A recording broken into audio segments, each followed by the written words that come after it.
Hi there. It's 1 o'clock, and here we are at Simple Shifts for Uncertain Times. This is our fourth episode. Hugely fun and hugely exciting because that means we've been at this for 4 weeks. So the odds are high that you have been sequestered with your family for about 6 weeks, unless you are one of those folks who are going back to your job and making sure that there's only 10 people in the entire building.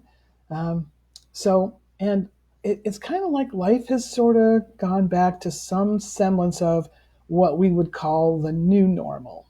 So the new normal is everybody's home. The new normal is, we're all kind of here with each other, and we've sort of sorted out some ways of being with each other. It seems like there's two kinds of ways this is showing up in the world. There's the folks who are posting interesting things on YouTube, and people are throwing things at each other and kicking each other in the kitchen and dropping eggs on each other's heads, and we're all sort of laughing. There's that kind of, oh my God, get me out of here. And then there's the folks who are, wow, I've been home with my family for 6 weeks, and I had no idea it was going to be this much fun. So it's relaxing, it's wonderful, it's exciting. So that's awesome. So one of the things that I thought as I was watching, what's coming through on YouTube and stuff like that is, what is it that makes being home with our families so aggravating? Now, for those of us that are having a great time, you can watch this too, because I think you're going to find some distinctions of why it is so fun. And, that's useful information. And for those of us, hi, Margaret. How are you, my dear? Happy Friday. They are popping up. You are cooking some amazing things, I have to say.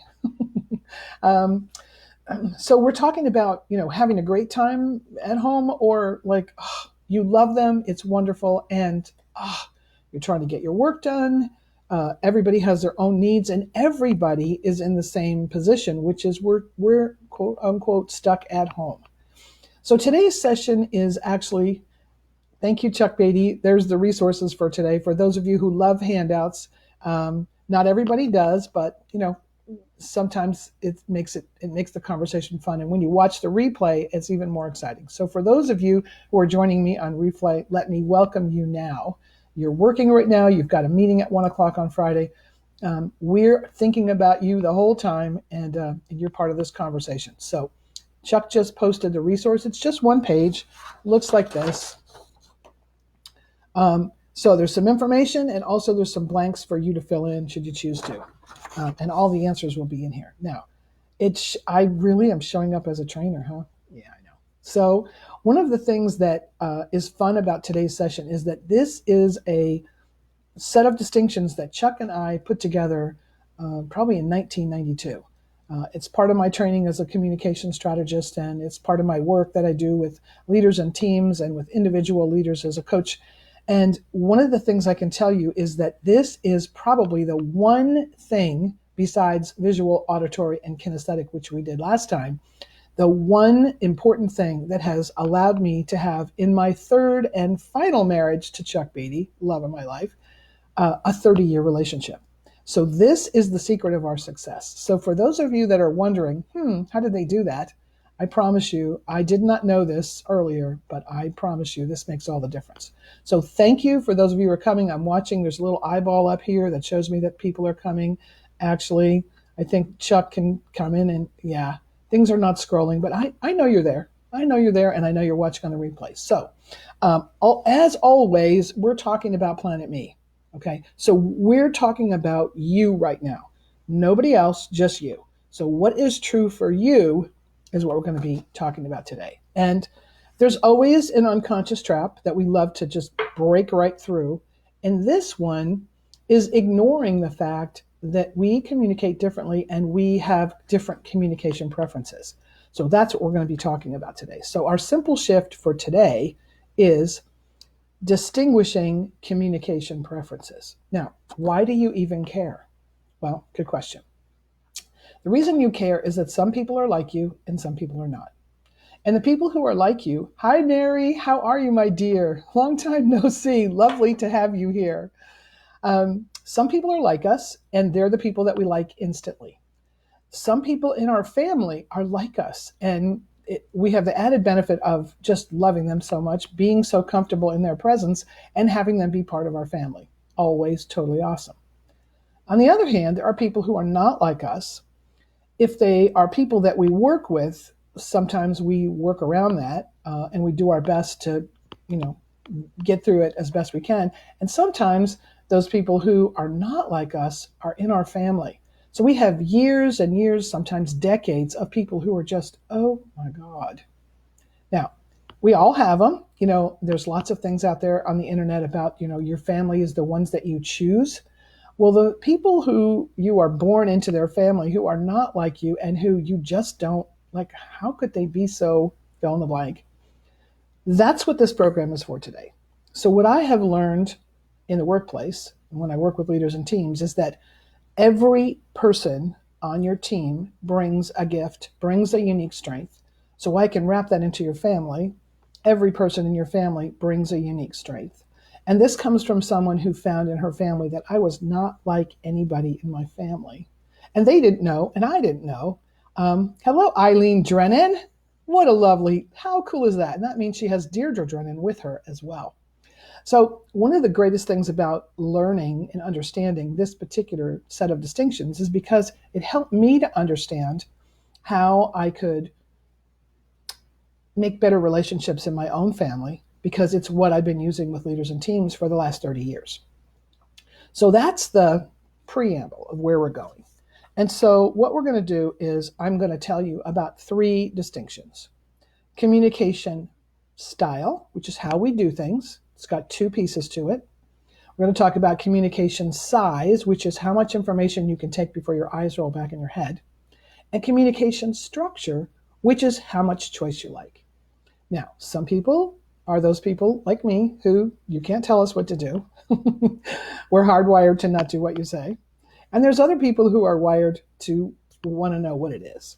So those are the 3 things that we're going to do today.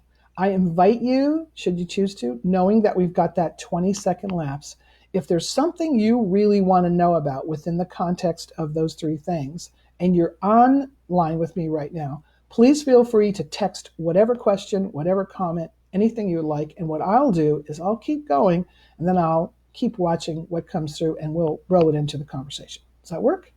Okay, we've been at this for about 8 minutes. Hi, Chuck.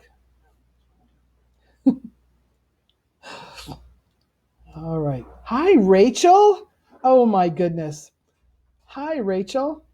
And thank you for being here, because this is something that we found great excitement with just this week on our Wiser negotiation strategy class. So the question is, anything you want to say? And thank you for this is my joy, is this kind of content. So we're going to talk about 3 things. Communication style, which has got 2 pieces, communication size, and communication structure.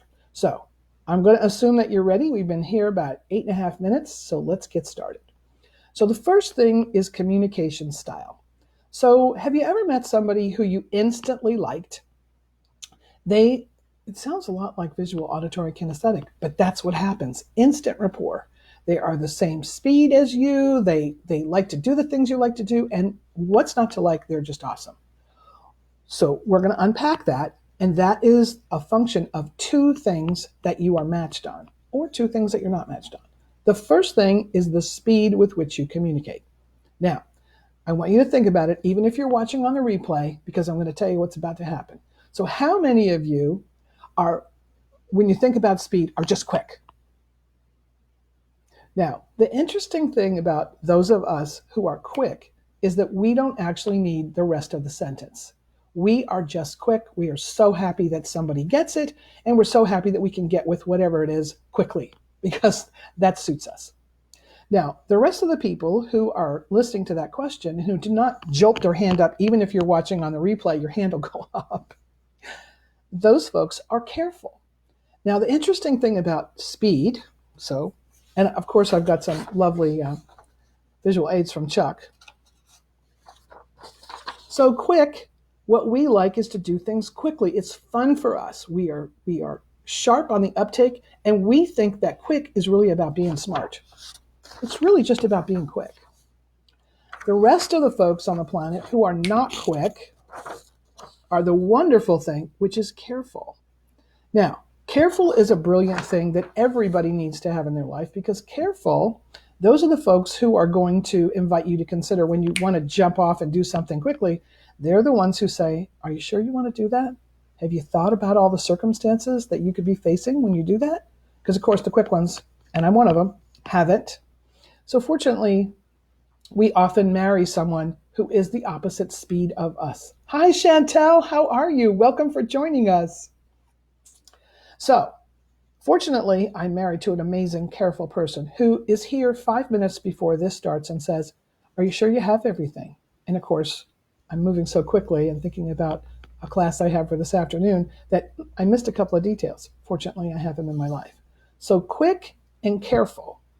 Now, the interesting thing is, I'll show you on the handout. So this is a continuum, quick and careful. So most of us are somewhere in between, and not only are we somewhere in between, we have a range. So I can be very quick, or I can be pretty careful, because I can't take being as quick as I am into my classroom or into my coaching space. I need to be careful. And so those folks who are careful can actually speed it up to some measure of quick. So it's not that we're either one or the other. It's that we have a range. We tend to be more quick or more careful. Here's where we reach a challenge with those folks that we love. We are so quick, we interrupt. We are so quick, we are like, oh, for crying out loud, come on. Or we are so careful that, we just feel not included because nobody's waiting for us. So the challenges that we face with speed are because of how we're hardwired. And when you don't know that that's a distinction, it's not something you can put in play. So now you know. The person who you are with is either the same speed as you, or more quick, or more careful. And all you need to know about that is when there's a difference in speed, because you know this now, can either speed up or slow down. And the minute you do that, the other person can feel the difference. Now, the second piece of style, there's speed, which is quick and careful, is process. Process is an interesting thing because, once again, it's on a continuum. Now, there are those of us, especially those of us who are working at home right now, who are really more of one style, which is task, and less of the other style, which is relationship. So we are the folks, quick task folks, we are here to get things done. I just talked to a friend of mine who said, I am working more hours at home than I did at work. And that's because she's there to get things done. So on the one hand, there's those of us who are looking at what is it that we need to get done. When we used to drive to work, we'd be thinking about what our tasks were and what we needed to get done. And it was fun for us to go into our jobs, get to our computer, and start working. We're usually intersected by the other style, which is the relationship style. And they're the people who are asking you, hi, how are you? How was your weekend? How do you feel? How are you doing? How are your kids? The task folks, the strongly task folks, find it to be a little aggravating. And over the last 30 years, I've heard this in my classrooms. And it's like, oh, thank God somebody gets this. I'm not trying to be mean. I just have a job to do. So what happens is it's hard for us. Now, we are home with our families and our kids, and there's relationship that we do at home, and then we go to work and we do our task. But now both of those things are happening in the same space. So it can get challenging to separate our desire to do the task and our relationships with the people that we love. So that's one challenge. The second thing is that those of us who are more relationship are finding it a little bit challenging because all the people that we really love, that we want to talk to and engage with, are on the other side of a screen. So it might be harder for us, because we need that relationship, to focus on the work at hand because we're thinking about the people that we love. How are they? Are they okay? Are they stuck somewhere? Are they sick? Are they safe?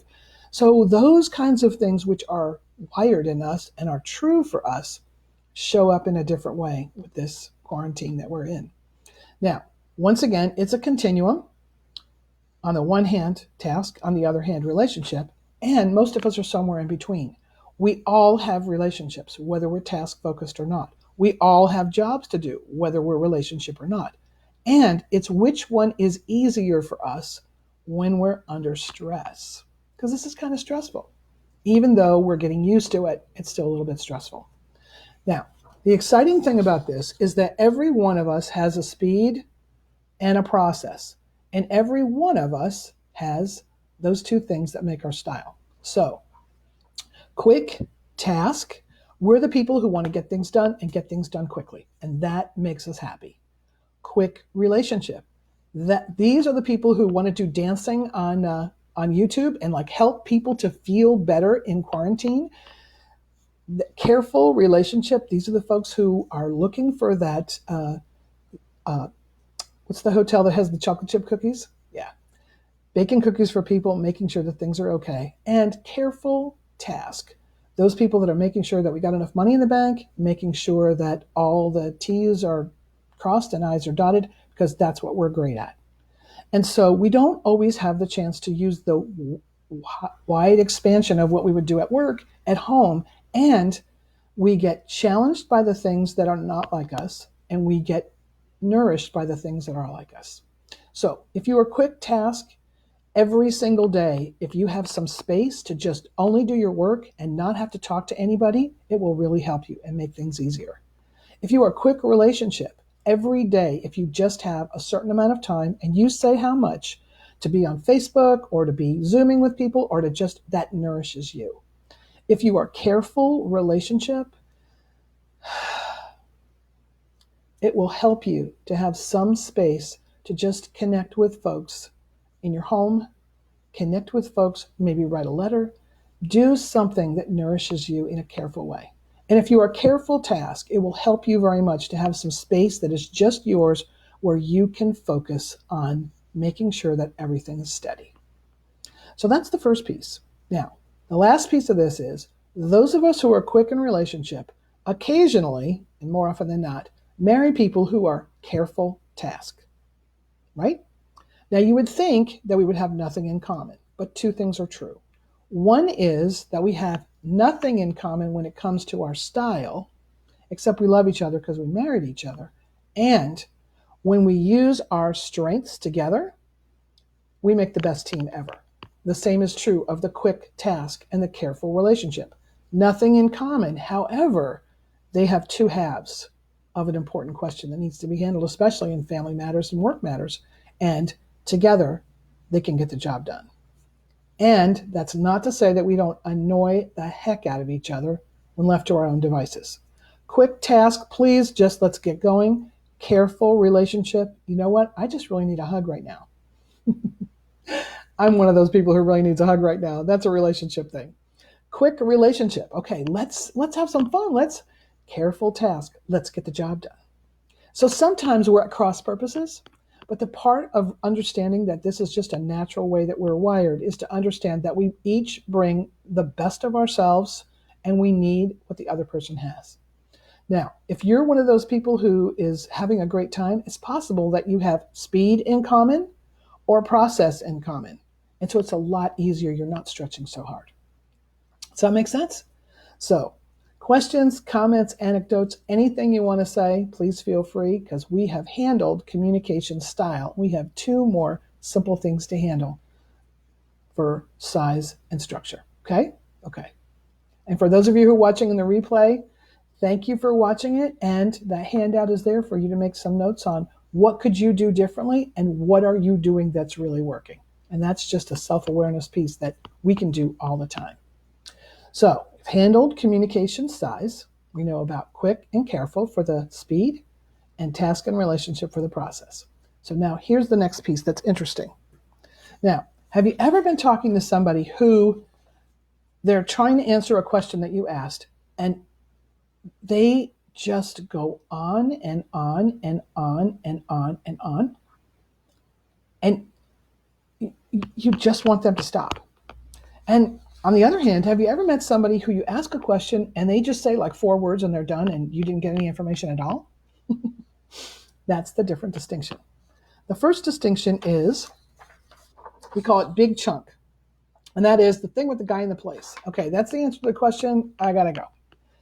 Now, some of us are like that. We don't need a lot. And especially if we are familiar with the subject or we know what's going on, we don't need a lot of information. Now, and then there are the folks, we call them small chunk. This comes from Chuck, and it's from the IRS. I just Now, big chunk and small chunk, once again, it's a continuum. Okay? It's a continuum. And none of us are just one or just the other. But what's true about us is that we have a capacity for either more generalities, and if you're in business, we call this the executive summary. When you ask somebody a question and you ask an open-ended question like, how was your day? If you have a big chunk person answering it, like the thing with the guy in the place, it was great, it was good, and they're done. How was your day? To a small chunk, you're going to get every single detail. So what I invite folks to do is to ask a specific question. What are the top 3 things that happened to you today? Hey, tell me 2 or 3 things that happened to you today. Then they have to pick. The big chunk person has to give you 2 or 3. The small chunk person has to only give you 2 or 3. And that will help you. And then every once in a while, you're just going to have to let them go on and on. Or every once in a while, you're going to have to just let them say the thing with the guy in the place and let it go. The point is, when you understand they are wired that way, they are honoring you with the way their brain works, it can be a lot less aggravating. So, size is how much information you can take at one time without losing your mind.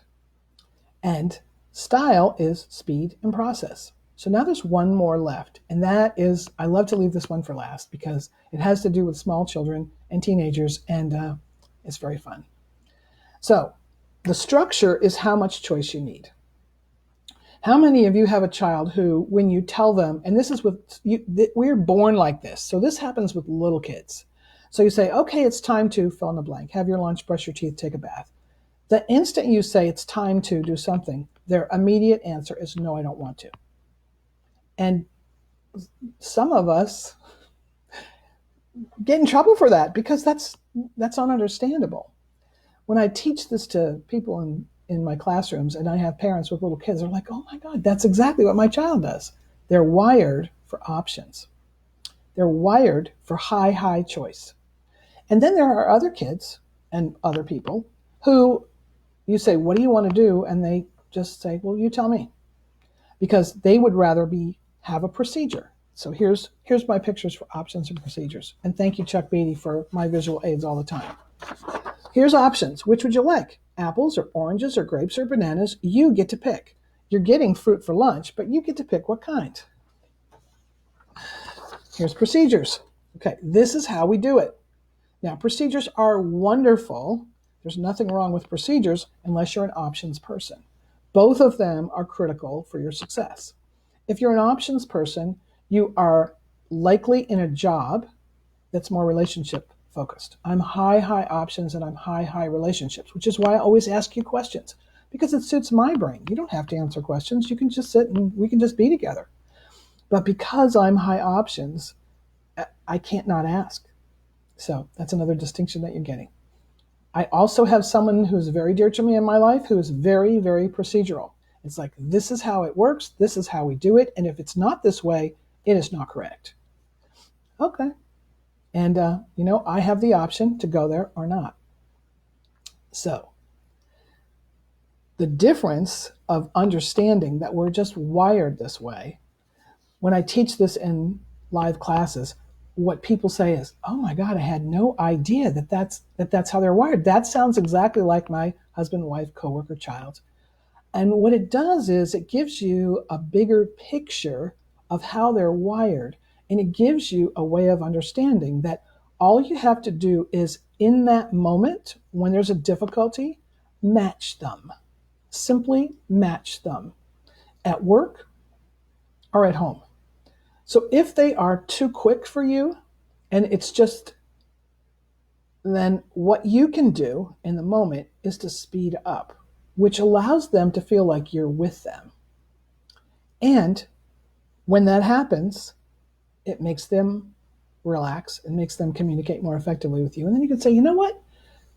I need, and say whatever it is that you need, like slow down or whatever. But if you match them, if they're moving really more slow than you feel like you can tolerate, and you slow yourself down, they feel it.